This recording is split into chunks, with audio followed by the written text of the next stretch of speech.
guys, what's up? It's Abby and welcome back to my channel and welcome to today's video. Today I'm going to be talking about something a little more serious than my usual happy vlog slash relationship videos. It's something personal, it's something I regret, it's something that if you've had a bad experience with someone online and maybe it was worse than mine, I recommend you don't watch this video. Today I wanted to talk about the dangers of dating online or even friendships online. Mainly because my most popular video is giving tips to people about long distance relationships or online relationships and things you can do. That video has almost 20,000 views and a lot of comments in the past have been, I'm 12, I'm 13, I'm 14, and I met my partner on so-and-so platform. And while everyone's blossoming and meeting friends and kind of rocking out with the global, marketplace for friendships, I wish people would be a little more careful. I feel morally uncomfortable the fact that my most popular video is viewed by a large margin of people under the age of 16, 15 even, since I basically got with my fiance when I was 15, so I shouldn't judge. Although I've put my Instagram DMs out there for you guys to contact me if you wanted to ask something specific about your relationship, I do feel a little uncomfortable discussing these kind of things when you are under the age of 15 or so. I feel like with my bubbly, happy tips video, it kinda is biased in the direction that online relationships are fantastic and work all the time and they're easy and you can do it, kind of things, and my own successful, healthy relationship is like, oh my god, guys, this can work for you. I just feel like when I make those videos, there's kind of this hidden little section. There's this reality that online relationships have a dark side to them too. They may not work out, they may not be healthy, they may not be at all appropriate, and it can really happen to anyone.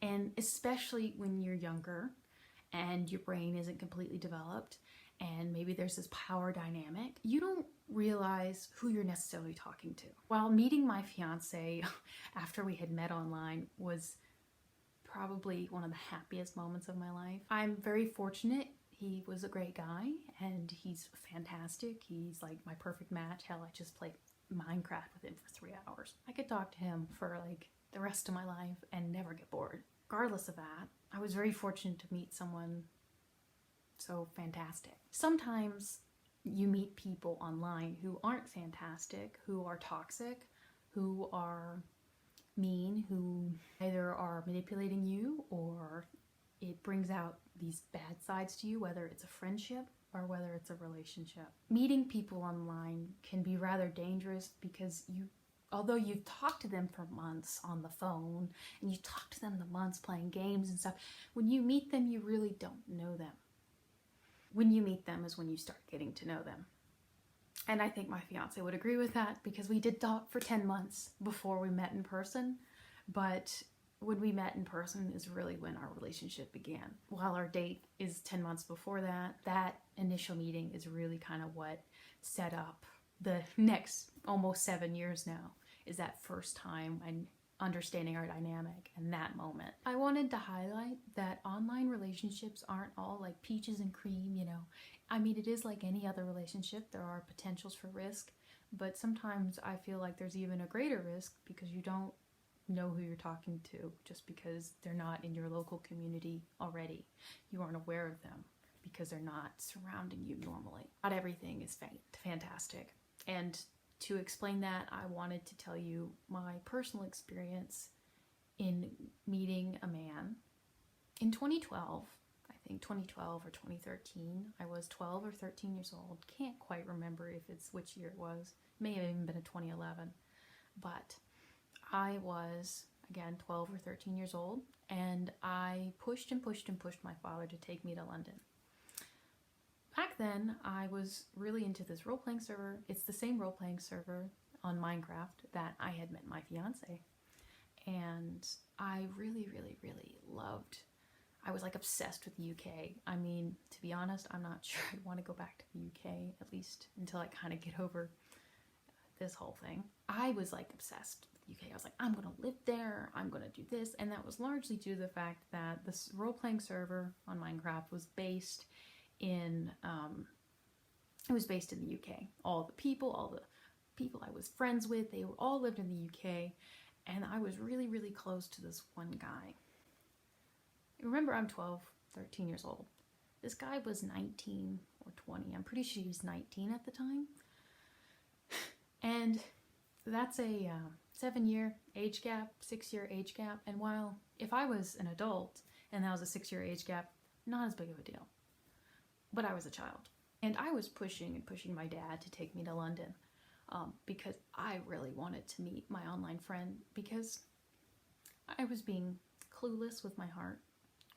And I had a huge crush on him, even though he was way out of my age, and I was just, you know, kind of young, didn't really know what love was, really didn't know anything about a real relationship. Because of what was going on in my mind when I was 12, I really kind of forced myself to grow up fast. I was dealing with a lot of mental health issues at the time, and my coping mechanism was to play Minecraft all day, isolate myself. I acted probably more, I felt, even though I was 12, I probably acted more like I was 15, even though I really wasn't. I was trying to act older than I was. And I mean, to be that, in that sense, I would be on like the TeamSpeak server, and there would be all these inappropriate conversations I would have, adult conversations with other people on the server, and I just feel like, you know, it's not that Minecraft can't be fun. It's not that Minecraft, sorry. It's not that you can't online game or have friends who are maybe a little bit older than you or be on these public servers. It's just that sometimes there's a line that people forget about when you're a kid, and there's a lot of disgusting things that happen that I wish they hadn't done. And it was never, I don't think it was ever something other than a joke. So maybe it was a different time back in 2011, 2012, but regardless. So my dad took me to the UK, and he mainly validated it by going to see my uncle who lives in Romania, who had actually come to the UK for like a Thanksgiving thing. And I had convinced him for one day to let me go meet this guy. I didn't acknowledge my like little childish crush on him at the time. We head out from London. It was like a 2-hour ride on a train to go see him. We met him, and we kind of like spent the day, explored the city, whatever. And I'm really, really glad my dad was there. My dad kept asking me if I liked him. And of course I denied it, mainly because the guy had been like, he had a girlfriend on the server as well, that it was like an online relationship. So there was already some sort of toxic dynamic where something was going on that was just entirely inappropriate. We meet, we hang out for the day, nothing happens, mainly because my dad was there. And then I go back. I had gone into like a university dorm, and one thing I remember is I had met 2 other people who also was on the role-playing server, but Jesus, those dorms were disgusting. So after I get back and go home, that's when things got really weird. So he told me he wished he would have kissed me when I was there in the UK because he really wanted to.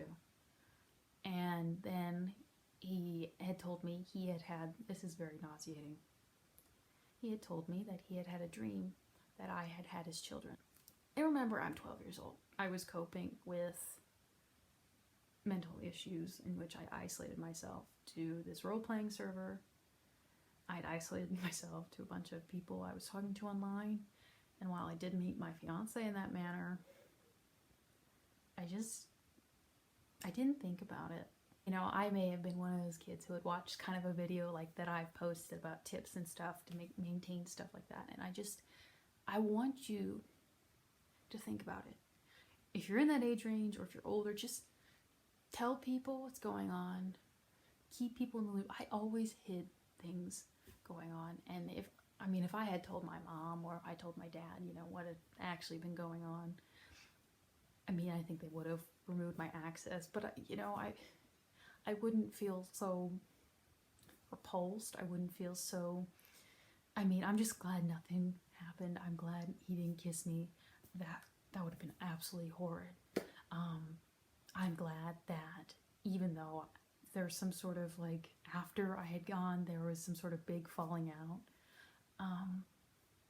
And I was just very lucky that nothing more than disgusting comments were discussed. Nothing was sent to me.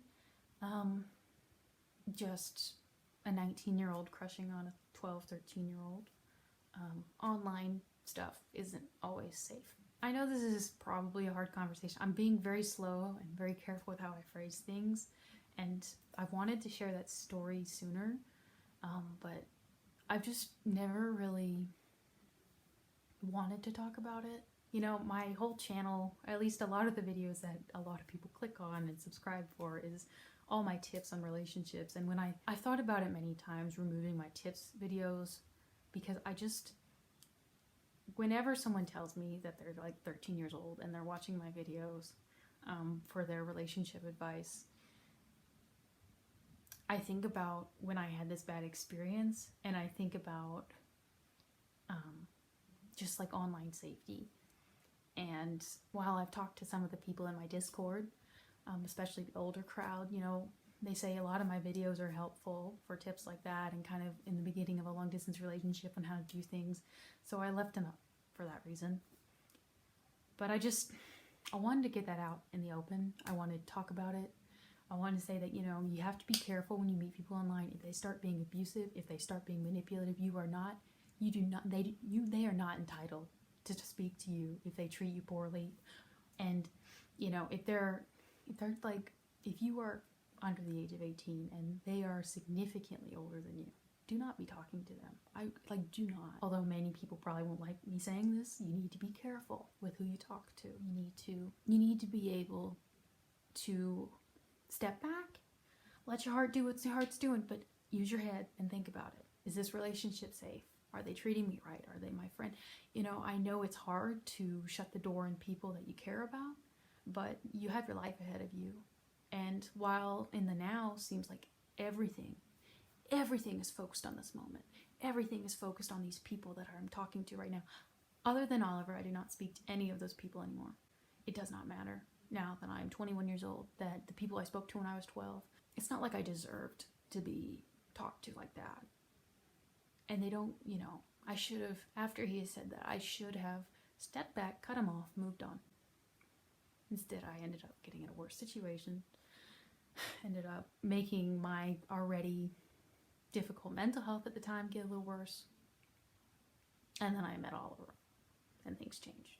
That's it for this video. This was a very difficult conversation for me to talk about, but I really wanted to get it out there. I wanted to talk about this side of it, not just the positive. And it's a bit of like a burden off my chest. Online relationships aren't for everyone. And that's just the truth of it. If it's not meant to be, it's not meant to be. And it's better to stay safe than to be hurt. I'll see you guys in my next video. Bye.